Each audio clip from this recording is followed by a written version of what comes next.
It has finally been announced. Charles Oliveira vs. Islam Makhachev is happening on October 22nd for UFC 280, and the location is Abu Dhabi. Islam Makhachev is going to be fighting at home. Charles Oliveira is going to be fighting at enemy territory. Islam is also the favorite going into the fight. All the odds are stacked against Charles Oliveira in this one. And no matter how the fight plays out, this may be a legendary event. Absolutely must see, cannot be missed. If Oliveira wins, he goes down as potentially top 3 greatest lightweights of all time. Even though it's a vacant belt, he is the recognized champion going into this. But if Islam were to get the belt, we might see a dominant force to take over this entire division. Charles Oliveira is potentially the hardest matchup for Islam Makhachev in the whole weight class, but it could also be vice versa. That is why this is the best fight. Both guys at the prime of their careers, the best of their abilities at the absolute top. Both are kryptonites to each other. If anybody could shut down the grappling of Charles Oliveira, it would be Islam Makhachev. But at the same time, through the pressure, the sniping quality of strikes, Oliveira can absolutely take it to Islam when it comes to the stand-up. And if someone's going to submit Islam Makhachev, it would be someone like Charles Oliveira. It would be more so from the initial takedown, not necessarily when he gets on the ground. Once the ground game is established, Oliveira's on his back and Islam's on top working, that's when it gets a little bit dicey, and I actually favor Islam in that scenario. I just think he could be so controlling, he's so strong on top, he could be pretty safe if he wants to be. I think he's not going to risk anything. He's not so much like Khabib, where Khabib is uber aggressive on top of you. Islam is aggressive, but in a different kind of way.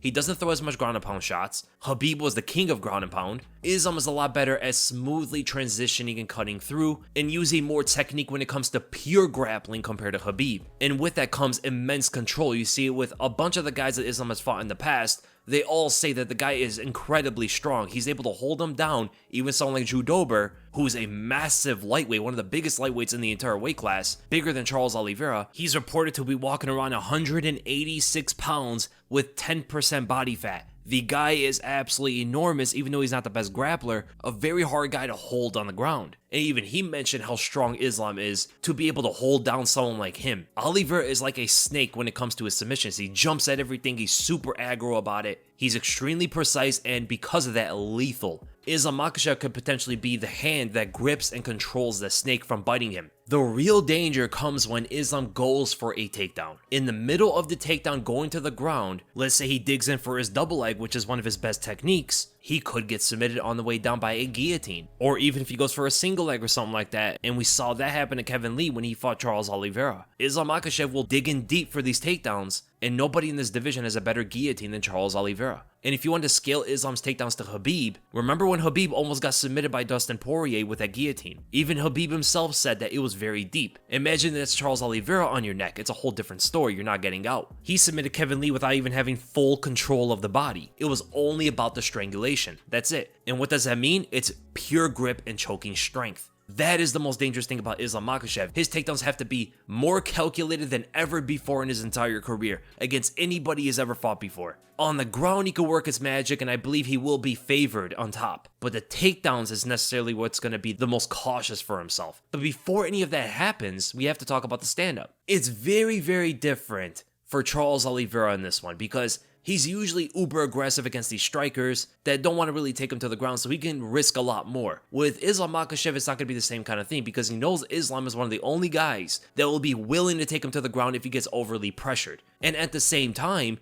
Islam is not a high-paced fighter when it comes to his stand-up. He doesn't throw a lot of shots. He doesn't have a lot of output. He's not offensive. He's extremely defensive when it comes to his stand-up, and he's deceptively quick. So Oliveira's pressure is actually to be a lot different than this one. The best way he's going to pressure Islam is by pushing him back slowly and stalking him with long-range attacks. If he pressures too quickly, Islam could very quickly collide with him and take him down before Oliveira is even prepared for it, because Islam's takedowns are so explosively fast. Oliveira is going to want a little bit of range between him and Islam to be able to see those coming and be better prepared for it. With that, it's going to come slower kind of pressure. He can quickly pressure but stay on the outside, but he's going to have to count on Islam to back up. Here's a big reason as to why Oliveira should not be uber aggressive with his pressure, is that it gives Islam Makhachev an opportunity to clinch up with Oliveira and turn him into the cage and start to trip him out. Oliveira's best way to submit Makhachev is if Makhachev shoots a double leg or single leg from a distance. If they're tied in on the clinch, Islam is definitely going to have the better control there. He's just better there. And if he trips out or throws Oliveira, The submission attempts that Oliveira can go to are a lot more limited and harder to attempt. And the only way Islam is going to be able to clinch up with Oliveira is if that happened. Oliveira gets too aggressive with his pressure, gets too close, and Islam ties up and turns him into the cage. Because we do know that Islam pushing Oliveira back is a very rare thing to happen. Remember, it's all about the cage. That's where Islam does his best work with his takedowns. The only way he gets Oliveira to the cage is if Oliveira gives the position up to him by being overly pressuring. If Oliveira slows the pace down than is usual and has a lot more control on it, he'll be able to see every single takedown attempt, and from there he can either defend them or get the submission a lot more precisely. But the thing is, they are in opposite stances. If Islam is going to try to strike with him, the majority of his strikes are going to be the left kick, which actually his kicks are better than his own punches. The left straight is definitely going to be there. I believe he is faster than Charles Oliveira when it comes to the explosions, but Oliveira is just way more accurate and way more deadly with his overall strikes. His right cross is one of his best weapons,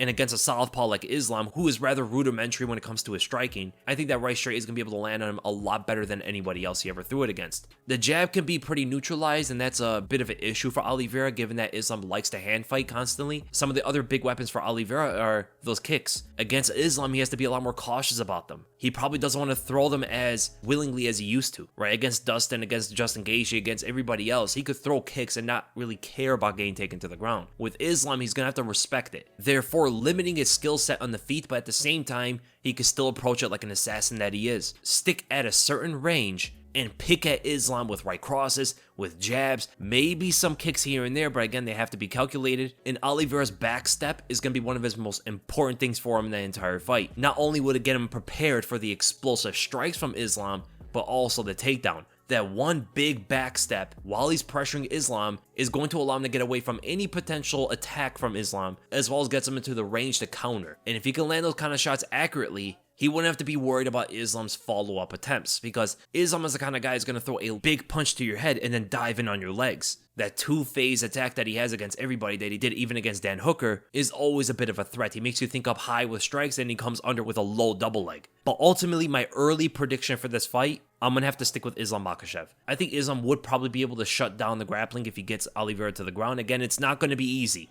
This is not going to be easy for Islam at all. I can absolutely see him getting knocked out. I can see him getting submitted. If someone's going to get finished, it's most likely going to happen to Islam. Doesn't mean that Islam can't submit Oliveira, because I could see that happening as well in the later rounds. But if the fight's going to go to a decision, it's most likely going to be Islam riding it out and neutralizing most of the offense that Oliveira has off of his back, and being so defensive on the feet that Oliveira's pace and pressure is just a little too uncomfortable for him to attempt. He might get in there too quickly and get taken to the ground, and then things start to work out in Islam's favor. So I do think that Islam should win the fight. It is very, very close. Now, if Charles Oliveira were to win, it would set one of the most iconic moments in MMA history, where he said himself, he's going to call out Khabib, who's going to be right there in the cage, on the grand stage in enemy territory. After finishing his best friend, Charles Oliveira calls out the legend Khabib right to his face. How could someone turn that down? You would have to avenge your friend, and there's a guy right there who's contending with your status. Oliveira is quickly becoming the greatest lightweight of all time. I personally could not refuse it.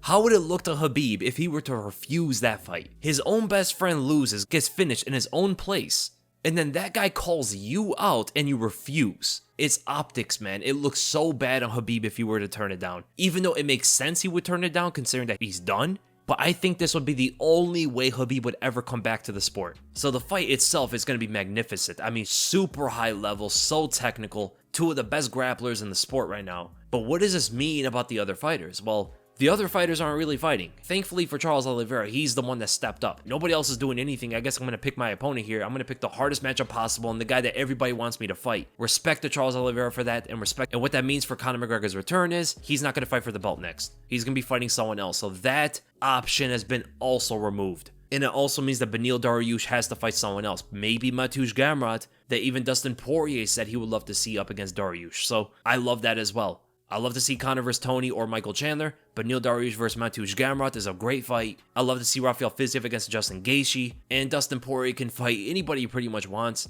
Seems like he wants Colby Covington. Colby wants him. That's probably a fight that's going to get made. And man, I cannot wait for that card. I wonder who else they're going to put on there. Hamza should be on it. Umar should be on it. Ankalaev should be on it. It makes sense to put a bunch of those big contenders from that region on that card.